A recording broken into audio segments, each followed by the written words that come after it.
Bienvenue dans le podcast En toute vulnérabilité. Mon intention ici est de créer un véritable cercle de partage sonore, où la vulnérabilité est à l'honneur et où chaque émotion est célébrée. Dans chaque épisode, moi ou mon invité, on va te livrer des moments de vie qui illustrent ce propos et les leçons que nous en avons tirées. Aucun sujet ne sera tabou ici.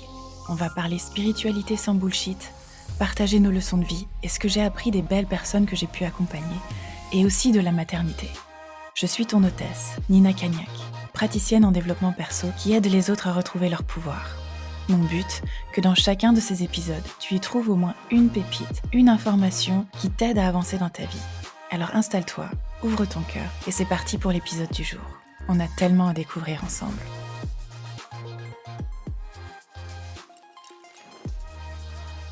Et si on parlait d'un sujet hyper important et universel, tel que l'amour? Et je te parle de l'amour avec un grand A, l'amour qui fait battre ton cœur, qui te met des papillons dans le ventre, qui te fait chavirer. Pas forcément non plus l'amour passion, mais un amour qui est durable, un amour où on se sent respecté dans les deux sens, un amour vraiment fort et qui dure dans le temps. Je pense que tu l'as compris. Aujourd'hui, je vais te parler de ma vie amoureuse. Et je vais te parler en particulier du chapitre de ma vie où j'ai fait la rencontre de mon âme sœur qui est mon partenaire actuel. Alors tout d'abord, qu'est-ce que j'entends par âme sœur? Parce qu'il y a plein de définitions de âme sœur, mais ce que moi j'entends par âme sœur, c'est toute personne avec qui on a déjà vécu des vies passées, avec qui il y a préconnaissance, reconnaissance. Enfin voilà, des personnes qu'on connaît d'un autre temps et d'un autre lieu. Une âme sœur peut être compatible ou pas.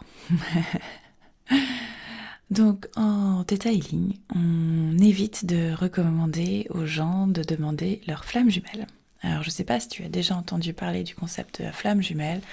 C'est un concept qui est très à la mode, j'ai envie de dire, qui est très récent, qui est le concept de une âme qui vient s'incarner dans deux corps. La manière dont on voit ça en detailing, et ça peut différer de tout ce que tu vas pouvoir lire peut-être, mais c'est que c'est comme sortir avec quelqu'un qui est exactement comme toi, mais pas forcément au même âge que toi. Donc imagine sortir avec la version de toi qui a 18 ans. Est-ce que tu aimerais ça? Donc la raison pour laquelle on déconseille de demander une flamme jumelle, c'est parce qu'en général ce sont les relations les plus difficiles, où il y a beaucoup de désaccords, beaucoup de disputes, beaucoup de séparations. Bref, c'est pas de tout repos. Alors que si tu demandes une âme sœur compatible, tu vas pouvoir être dans une relation beaucoup plus sereine. La plupart des gens pensent aussi que trouver l'âme sœur, c'est un peu comme trouver une aiguille dans une botte de foin, que c'est hyper compliqué. Alors que, en fait, pas du tout. Trouver l'âme sœur, c'est un peu comme deux aimants qui s'attirent. C'est-à-dire que ce serait si tu allais dans une foule, ce serait la personne avec qui ton regard se croiserait et avec qui tu vas commencer à parler. Et il n'y a pas... c'est vraiment pas... voilà, un truc que tu dois chercher, c'est quelque chose qui va venir à toi. En soi, des âmes sœurs, on en attire tout le temps, probablement que tous tes ex sont des âmes sœurs à un certain niveau, mais la qualité de l'âme sœur que tu vas attirer dépend aussi du travail que tu as fait sur toi, où tu en es dans tes croyances, de l'éducation que tu as reçue, de tes croyances autour de l'amour, bref, et aussi de, je ne l'ai pas dit encore, mais de la relation à toi, comment toi tu t'aimes et quel genre de partenaire toi tu es. Donc voilà. Avant de rencontrer son âme sœur, très souvent, on va rencontrer ce qu'on appelle une carotte. Alors la carotte, ce que j'entends par la carotte, c'est une personne qui est presque parfaite, qui ressemble beaucoup à ton âme sœur compatible, mais qui n'est pas tout à fait ton âme sœur, mais qui te permet de peaufiner et affiner ce que tu veux pas, et de dire à l'univers, ça c'était bien, mais j'aurais bien aimé que ce soit un petit chouïa différent, ou qu'il ait ça en plus ou ça en moins, bref. C'est souvent Ouais, très souvent je le remarque, ça a été le cas pour moi, mais je l'ai vu que ça a été le cas pour beaucoup des personnes de mon entourage, qu'il y a cette carotte qui arrive avant vraiment l'âme sœur. Pour moi, cette carotte m'a permis de travailler sur tout un tas de croyances autour du fait d'être soutenue par un homme. Parce que comme j'ai grandi avec une mère féministe et deux parents qui m'ont appris très tôt à être indépendante, à m'autosuffire, j'avais tendance à rentrer dans ce schéma de la femme forte qui ne demande pas forcément de l'aide, qui n'a pas l'impression qu'elle a besoin d'aide et qui ne demande pas forcément du soutien et qui du coup attire des mecs qui ne la soutiennent pas. Voilà. Donc quand j'ai travaillé sur le fait, quand j'ai changé ma croyance autour du fait que je ne pouvais pas être soutenue par un homme et que j'ai changé par le fait que je pouvais être soutenue par un homme, ça a changé beaucoup de choses pour moi et notamment c'est entre autres ce qui m'a permis d'attirer l'âme sœur que j'ai maintenant. Il y a aussi une autre chose sur laquelle j'étais très claire. J'étais sortie avec beaucoup d'hommes cartésiens, notamment la dernière relation sérieuse juste avant, c'était un cartésien qui m'a connue avant ma reconversion professionnelle, avant mon ouverture à tout ce qui est spirituel, qui a vécu cette transition avec moi. Et, euh, et voilà, je pense que je le remercie après coup parce que ça n'a pas dû être évident. J'étais clairement pas la même Nina entre le début de notre relation et la fin de notre relation. Mais j'ai bien vu que même si les personnes cartésiennes en général avaient tendance à m'ancrer dans la réalité et que moi j'avais tendance à leur ouvrir leurs ailes, je trouvais ça souvent assez fatigant de ne pas pouvoir avoir les discussions que j'avais envie d'avoir. Voilà. Si tu sors avec quelqu'un de cartésien, j'ai envie de dire, le plus important c'est que ce soit quelqu'un qui soit suffisamment ouvert d'esprit, avec qui tu puisses justement être toi et ne pas avoir à cacher de partie de toi. Donc, mon âme sœur. Mon âme sœur, ce qui est drôle, c'est que la première fois, je l'ai rencontrée pendant une formation en Theta qui s'appelait le jeu de la vie. Et à cette formation, il y avait 35 personnes, je crois. On s'est croisés vite fait. Étrangement, on s'était échangé notre Facebook, mais on n'avait pas fait de séance ensemble, on n'avait pas travaillé ensemble, on n'avait pas spécialement discuté ensemble. Et il m'avait vraiment pas tapé dans l'œil. Enfin, voilà, et vice-versa, je ne lui avais pas tapé dans l'œil non plus. Mais je l'ai revu après à une autre formation en detailing. Donc c'était des formations où j'allais à Londres pour les suivre. Et la formation sur laquelle on s'est rencontrés, c'est la formation Anatomie intuitive, qui est la plus longue qui existe en detailing, qui dure 3 semaines. Donc j'étais partie pour 3 semaines à Londres. Pareil, premier jour où j'entre dans la classe, on était à peu près 24 je crois, il y avait 2 hommes dans toute la classe et tout le reste c'était des filles et autant dire que voilà, il n'y avait pas de... les 2 hommes qui étaient là m'attiraient pas spécialement, il y avait rien qui prédestinait à quoi que ce soit, enfin voilà. Et lui m'a avoué aussi par la suite avoir scanné la salle et ne pas avoir forcément trouvé quelqu'un qui lui plaisait ou quoi que ce soit. Bref, on s'est pas tapé dans l'œil, quoi. Ce que je veux dire par là, c'est que ça n'a pas du tout été un coup de foudre. Mais pas du tout.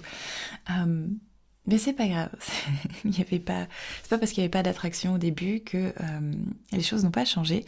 Puisque, en fait, à partir du moment où je me suis retrouvée assise à côté de lui, dans la salle, vraiment nos chaises étaient côte à côte, il s'est passé pour moi un truc, c'était vraiment comme si je m'asseyais dans son énergie et il y avait un truc en moi qui faisait « Ouh, j'aime bien ton énergie ».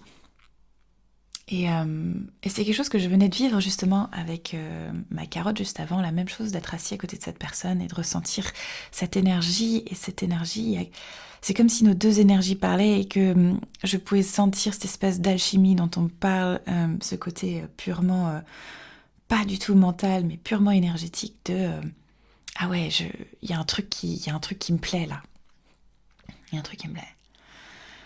Et ce qui était très rigolo, c'est pendant que les 3 semaines, on a fait les formations, très très très souvent, on s'est retrouvés assis l'un à côté de l'autre sans le savoir. Quand je dis sans le savoir, c'est genre, il y en a un qui arrivait et qui posait sa veste, et l'autre qui arrivait plus tard et qui posait sa veste, et en fait, au moment où c'était le cours commençait, on se retrouvait assis côte à côte.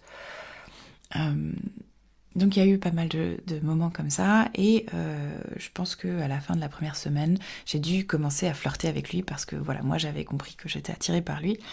Euh, mais lui n'avait pas l'air de comprendre mes signaux. C'est pas grave. Ce qui s'est passé, c'est que du coup, apparemment, je suis apparue dans ses rêves. Donc la deuxième semaine, il a rêvé de moi et il a su au moment où je suis apparue dans ses rêves que ça voulait dire que j'étais intéressée. Et figure-toi que sa première réponse, ça a été de flipper. Il a eu très très peur parce que lui était à un moment de sa vie où il sortait de relations en général vraiment catastrophiques avec ses ex. Il était arrivé à un point où il avait lâché l'affaire, il n'avait pas envie de rencontrer quelqu'un, clairement pas quelqu'un qui habitait à Paris. Et ouais, il a eu un moment de flip. Heureusement pour moi, il dormait à ce moment-là chez son meilleur ami parce qu'il habitait pas à Londres. Et son meilleur ami lui a dit mais qu'est-ce que tu as à perdre? Enfin, laisse-lui une chance quoi. Euh, je le remercie jusqu'à maintenant d'avoir fait ça. Bon, ça aurait peut-être pas de toute façon marché, mais voilà. Et donc on a continué à parler. J'ai réussi, comme mon chéri est masseur, j'ai réussi à le convaincre de venir me faire un massage dans le parc, un des soirs après la formation. Et, euh, et voilà, on a pas mal échangé. Mais en detailing, la règle c'est de ne pas flirter avec les gens du cours parce que très souvent, quand on est dans des formations comme ça de développement personnel, c'est pas juste le detailing, de développement personnel de manière générale, on devient très intime très vite avec l'autre personne et souvent on peut confondre une ouverture de cœur avec un sentiment amoureux. Donc, j'ai quand même quelque part enfreint la règle, mais pas tout à fait. Donc j'ai quand même attendu le dernier jour pour lui dire ce que je ressentais et aussi pour l'embrasser parce que je sentais que lui n'allait pas faire le premier pas. Et à partir de ce moment-là a commencé notre relation. Le dernier jour du cours, de toute façon, je devais prendre le train, donc il m'a accompagnée au train. Et arrivé dans le train, on n'arrête pas de s'envoyer des messages. En fait, pendant 3 jours, je pense qu'on s'est envoyé tellement de messages que c'était vraiment clair et net, que voilà, on s'aimait bien. Euh, mais dans ses premiers messages, je me souviendrai toujours qu'il m'a demandé quelle était ma date de naissance, mon heure de naissance, mon lieu de naissance. Euh, et comme je savais qu'il faisait de la numérologie, je savais qu'à partir du moment où j'allais lui donner ces données-là, je serais mais nue de chez nue devant lui. Euh, Ce qui vraiment a été le cas. Mais sachez que c'est pas juste le fait de la numérologie. En fait, je vais te le dire, si jamais tu sors avec un médium un jour, sache que quand tu sors avec un médium, eh ben, tu prends le risque d'être vraiment vu tout le temps pour qui tu es et d'être vraiment mise à nu tout le temps. Ce qui a ses avantages et ses inconvénients dans le sens où tu peux pas te cacher. Donc en général, quand je suis pas droite dans mes baskets, mon chéri me le dit gentiment. Voilà. Euh, Je me souviens aussi très vite que dans le début de notre relation, euh, j'ai ressenti aussi une peur irrationnelle de le perdre. Rien que de penser à l'idée que je pouvais le perdre, j'avais les larmes aux yeux qui montaient. Euh, j'ai compris ensuite en faisant une autre séance avec une amie que on se connaissait vraiment d'une autre vie et que voilà, je l'avais perdu dans cette autre vie et qu'il y avait une partie de moi qui avait peur de le perdre ici. Une fois que j'ai travaillé sur ça, cette peur, elle a disparu.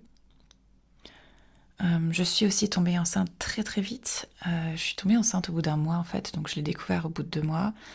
Quand je suis tombée enceinte, j'avais 3 jours de retard dans mes règles et j'ai vraiment mes guides qui sont venus dans mon rêve.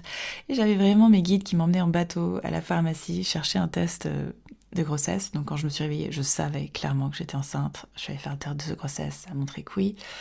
Comme c'était très très tôt dans notre relation, on a tous les deux décidé de faire un avortement. Donc, vivre comme ça un avortement aussi tôt dans un couple, en général, bah, c'est soit ça casse, soit ça passe. Nous, c'est quelque chose qui nous a renforcés. Ensuite, il y a eu le confinement. Le confinement m'a obligée à choisir un pays parce qu'à l'époque, moi j'habitais Paris et lui il habitait au sud de l'Angleterre. Le choix a été très vite fait parce qu'entre mon appart à Paris et sa maison avec jardin en Angleterre et qu'on savait pas combien de temps on serait confiné, je suis partie en Angleterre et je suis plus jamais vraiment revenue en France. Ce qui quelque part me fait moi beaucoup de bien après avoir passé 10 ans dans des relations à distance, parce que j'ai fait beaucoup de relations à distance dans ma vie. Je sais aussi pourquoi j'ai fait beaucoup de relations à distance. Ça me permettait d'éviter le conflit. Ce qui était bien dans les relations à distance pour moi, c'était le fait que, comme on se voit pas souvent, on est toujours très content de se voir. Donc c'est un peu la lune de miel tout le temps. Ça me permettait aussi d'avoir des moments où j'étais entre guillemets célibataire mais en couple, donc je pouvais vivre ma vie de célibataire, faire des trucs tout seul, et puis avoir aussi la vie de couple à côté. Donc ouais, c'était vraiment. Je sais que c'était un schéma qui me convenait beaucoup, mais que j'ai aussi au moment où je l'ai rencontré mon chéri, que je commençais à en avoir marre quoi. Donc ça m'a fait du bien de me poser. On a vécu pendant le confinement aussi une fausse couche. Pareil, la fausse couche, ça a été un gros passage dans notre couple. Parce que pour le coup, moi, ça m'a traumatisée. Lui aussi, je pense, à un autre niveau. Mais un couple comme ça qui perd un enfant, encore une fois, ça passe, ça casse, ça peut complètement briser le couple. Et en général, ce qui brise le couple quand on perd un enfant, c'est le jugement qu'on peut avoir sur la manière dont l'autre fait son deuil. Donc si on est dans son deuil et qu'on ne comprend pas que l'autre en face ne fait pas le deuil de la même manière que nous, en général, c'est ce qui va séparer un couple. Mais heureusement pour moi, je crois, je suis tombée sur un épisode de podcast qui racontait ça au moment où j'étais dans ma fausse couche. Et ça nous a permis de vraiment être là l'un pour l'autre, de se retrouver encore plus fort. Et ouais, d'être vraiment soudés, je pense. Vraiment soudés. Bon, 2 ans après s'être rencontrés, on a aussi une petite fille ensemble, qui est une petite fille qui m'a été prédite depuis plusieurs années déjà. Donc on est aussi devenus parents ensemble, on est en train de traverser, j'ai envie de dire encore ce que c'est que d'être parent. Mais dans tout ça, il y a vraiment quelque chose de très fort qui fait qu'on sait que voilà, on sera peut-être pas toute notre vie ensemble, mais on est parti pour faire un bon bout ensemble, quoi. Voilà. Avec le temps et le recul, j'ai remarqué, enfin parce que je l'ai pas remarqué forcément tout de suite, mais je me suis rendu compte que mon chéri actuel est aussi la liste que j'ai écrite sur ce que je voulais comme âme sœur dans la première formation en Theta Healing, qui est le cours de base où on apprend à manifester son âme sœur, et que lui était ma liste, mais que moi aussi j'étais sa liste, puisque lui aussi avait fait du Theta Healing et avait créé sa propre liste. Et entre le moment où je l'ai écrit et le moment où je l'ai rencontré, il s'était écoulé à peu près 8 mois. Donc ouais, ça c'était assez bluffant. Et j'ai envie de dire, même si un jour vous faites une liste, la liste en soi ne suffit pas forcément. C'est bien aussi d'incarner le genre de partenaire que tu aimerais avoir dans ta vie. En général, ton partenaire va arriver à un moment dans ta vie où tu ne cherches plus. Et conseil très important, mais si tu veux trouver ton âme sœur et que tu l'as pas encore trouvé, sors de chez toi. Sauf exception, mais en général, c'est pas quelqu'un qui va se présenter à ta porte. Et je repense à ma sœur qui était tarologue et qui avait une cliente qui l'appelait toutes les semaines pour savoir quand est-ce qu'elle aurait rencontré son âme sœur. Sauf que c'était quelqu'un qui était claustrophobe, qui sortait jamais de chez elle. Et donc au bout d'un moment, ma sœur a dû lui dire il faudrait que tu sortes de chez toi pour la rencontrer en fait. Donc voilà, petit conseil. Si jamais. Ce qui est drôle aussi, et je pense, je sais plus à quel moment je m'en suis rendu compte, mais en fait, je crois que je m'en suis rendu compte assez tôt en fait. Il m'a été prédit quand j'avais 24 ans. Quand j'avais 24 ans, je suis allée voir un médium pour la première fois de ma vie. C'était à Lyon et je me souviendrai toujours que ce médium m'avait dit que l'amour de ma vie, ce serait un homme qui avait 10 ans de plus que moi, euh, qui était étranger et que je serais plus heureuse en dehors de la France. Euh, Ce qui est très drôle parce que sur le coup, je me suis dit que le médium me disait n'importe quoi parce que j'avais l'habitude de sortir avec des gens qui étaient du même âge que moi. Donc j'avais vraiment... je m'étais pas attachée du tout à ce que le médium a dit, je me suis juste dit que c'était planté. Donc quand j'ai appris que mon chéri actuel a exactement 10 ans de plus que moi, je me suis dit, ah tiens, ah tiens. Euh, donc il m'a été prédit à 24 ans, je l'ai rencontré à 34 ans, ce qui est rigolo aussi que ce soit 10 ans plus tard. Euh, mais voilà, le médium ne s'est clairement pas planté, en tout cas pas dans mon cas. Voilà, voilà, voilà. Euh, Ce que j'ai envie de te partager aussi à travers cet épisode, c'est qu'il y a des leçons importantes que j'ai tirées bien évidemment de tout ça. La première chose que j'ai envie de dire, c'est que je sais pas où toi tu en es dans ton parcours amoureux, mais moi, là où j'en suis aujourd'hui, je suis en profonde gratitude envers tous mes ex qui m'ont larguée. Parce que bon, les ex que moi j'ai largués, je sais très bien pourquoi je les ai largués, mais les ex qui m'ont largué, c'était des personnes avec qui je serais potentiellement restée. J'avais rien à leur reprocher. Mais le fait qu'ils m'aient largué m'a permis à chaque fois de rencontrer mieux et encore mieux et encore mieux et encore mieux jusqu'à la personne avec qui je suis aujourd'hui. Donc ouais, je suis profondément en gratitude de ça parce que je serais peut-être pas là où je suis aujourd'hui. Voilà. L'autre chose que j'ai envie de te partager, c'est que sache que l'âme sœur, mais j'ai envie de dire ton partenaire de manière générale, c'est aussi la personne qui va te faire travailler le plus sur toi. Voilà, il faut le dire. Mais comme on aime cette personne, l'amour fait qu'on accepte des choses de cette personne qu'on n'accepterait probablement pas d'un ami. Et le fait d'accepter ça nous fait travailler sur, ok, quelles sont nos limites, qu'est-ce que j'accepte pas, comment gérer telle situation. Moi, je me souviens, j'avais un de mes ex, par exemple, qui était tout le temps en colère, alors que la colère, c'était quelque chose que j'évitais. Donc ça m'a obligée à me confronter à la colère. C'était pas du tout quelqu'un de violent, hein, c'est juste que ouais, c'était quelqu'un qui était en colère contre le monde. Et de manière générale, on travaille aussi avec son partenaire, le parent du sexe de son partenaire.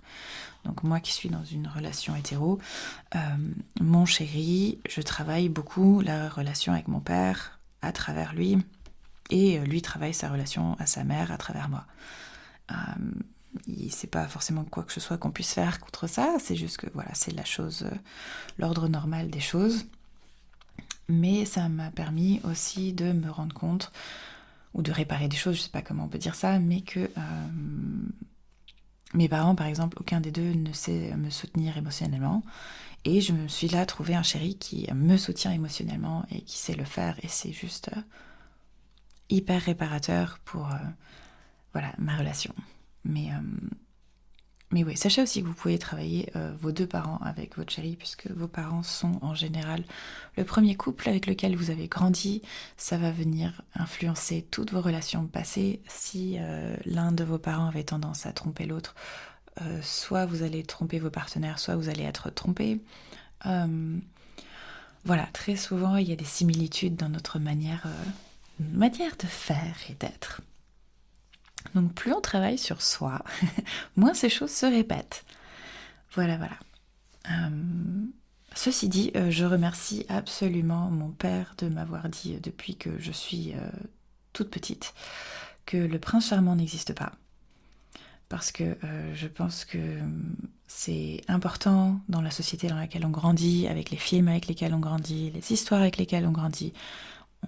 Beaucoup de femmes ont ce mythe du prince charmant qui va venir les sauver. Le fait que mon père m'ait dit ça, ça m'a vraiment permis de jamais attendre d'être sauvée de la part d'un homme, qu'il fasse mon bonheur, etc. Donc ouais, ça avec le coup, je suis vraiment, vraiment contente. Il faut savoir aussi que Alors du moins c'est la croyance en detailing, mais vu qu'on est 7 milliards de personnes sur Terre, tu as plus qu'une âme sœur.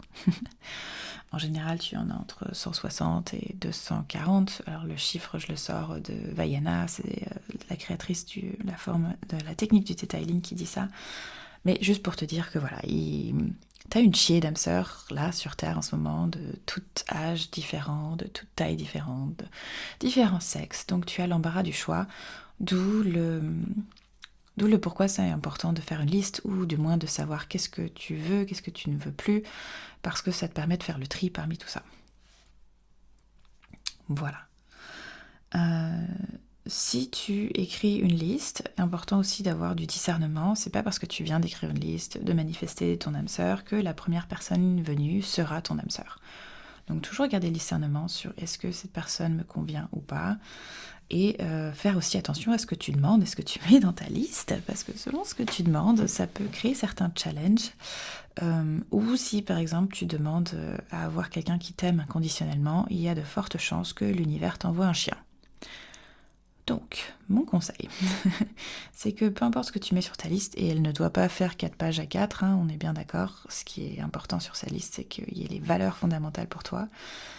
Mais mon conseil, c'est de mettre sur cette liste au moins que tu veux une âme sœur compatible, de préciser si tu veux un homme ou une femme, et de préciser, en tout cas que tu veux un humain, et de préciser aussi que tu veux quelqu'un avec qui tu peux grandir ensemble. Parce que parfois, ce qui arrive aussi, c'est qu'on rencontre son âme sœur et puis on évolue chacun de son côté. Et du coup, l'évolution est tellement différente qu'on ne peut plus être compatible. Voilà. À ça, aux ces 3 choses, je rajouterais aussi les valeurs qui sont importantes pour toi. Parce que si devenir parent m'a appris une chose, c'est que il est très très très très très important, j'insiste vraiment dessus, de faire des enfants avec des partenaires qui ont les mêmes valeurs que nous. Ça évite tellement de problèmes. Ça évite des problèmes sur la manière d'éduquer, comment éduquer son enfant. Ça évite des problèmes sur s'entendre sur tout en fait. Parce que si ton couple est un peu bancal avant d'avoir un enfant, l'enfant va juste venir renforcer ça x10 et ça va exploser. Et une fois que tu as un enfant avec quelqu'un, tu es lié à cette personne pour toute la vie. Donc, ouais, très, très important. Je suis aussi très reconnaissante d'avoir un enfant avec cet homme-là et pas un autre, parce que je sais que même si un jour on se sépare, ce que je ne pense pas, mais si ça arrive, je sais que ce sera pas compliqué. On s'entendra sur la plupart des choses. Voilà. Et j'ai un petit conseil encore à te donner. Si tu m'écoutes et que tu es célibataire et que tu veux manifester une âme sœur ou inviter une âme sœur à entrer dans ta vie,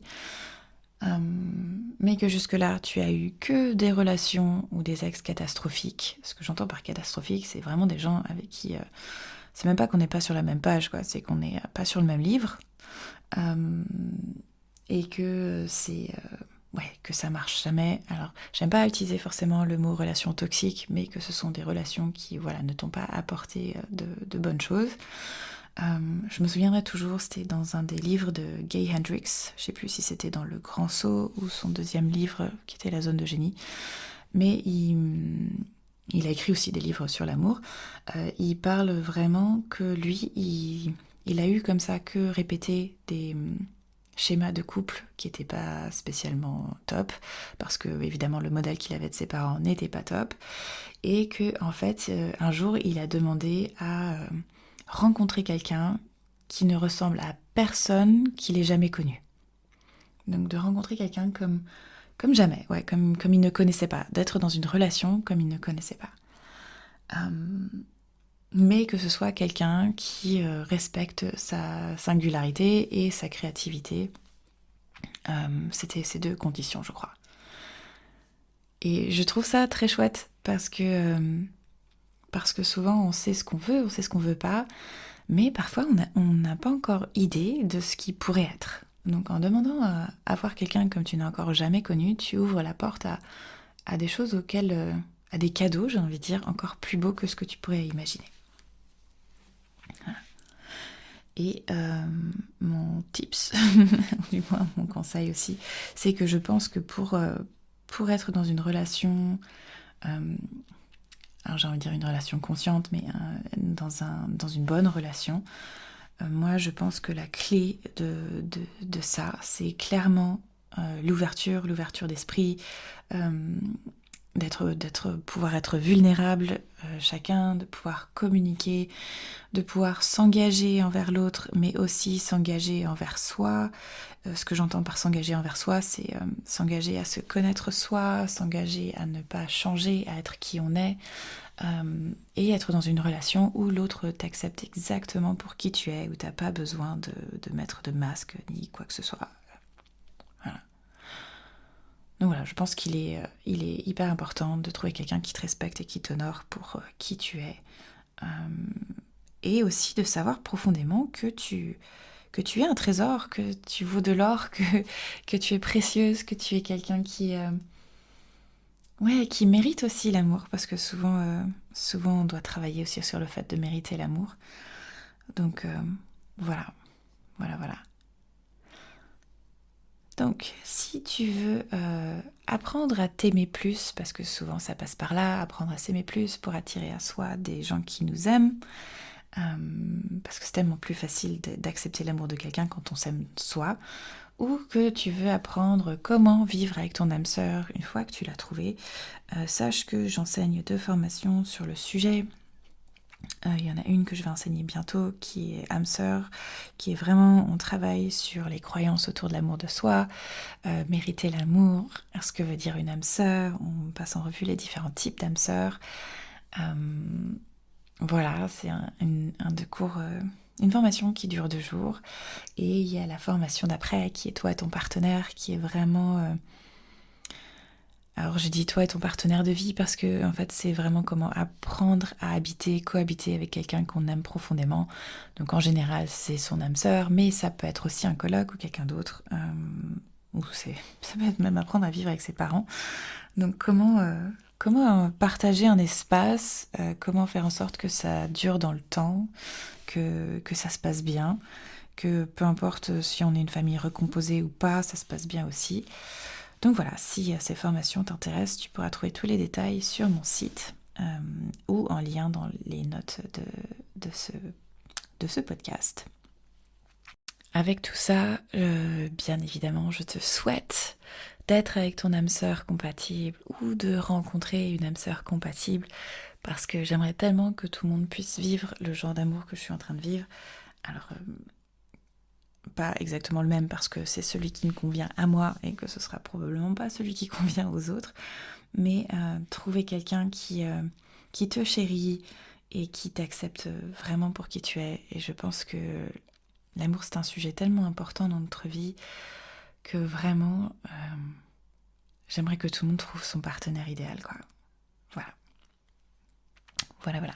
Si tu as des questions, si tu as envie d'échanger sur le sujet, n'hésite pas à me laisser soit des commentaires dans le podcast, soit échanger avec moi sur Instagram. C'est avec plaisir que j'échange sur ce sujet passionnant qui est l'amour et qui réchauffe nos cœurs. Merci d'avoir partagé ce moment avec moi En toute vulnérabilité. J'espère que cet épisode t'a inspiré ou au moins fait passer un beau moment. Si tu as aimé cet épisode, n'hésite pas à le montrer en laissant un commentaire ou quelques étoiles à paillettes. Cela aidera d'autres personnes à le trouver. Tes retours sont super importants pour moi car ils m'aident à grandir et à faire évoluer ce podcast pour qu'il soit encore plus parlant. Tu trouveras toutes les ressources mentionnées dans cet épisode en description. Et si tu veux continuer cette discussion ou simplement partager tes réflexions, rejoins-moi sur Instagram en cherchant Nina Cagnac ou Pegasus Gate. Le lien est dans les notes de l'épisode. J'ai hâte de te rencontrer et d'échanger avec toi. Encore merci pour ton temps et ta précieuse écoute. Prends soin de toi et à très bientôt pour de nouvelles aventures En toute vulnérabilité.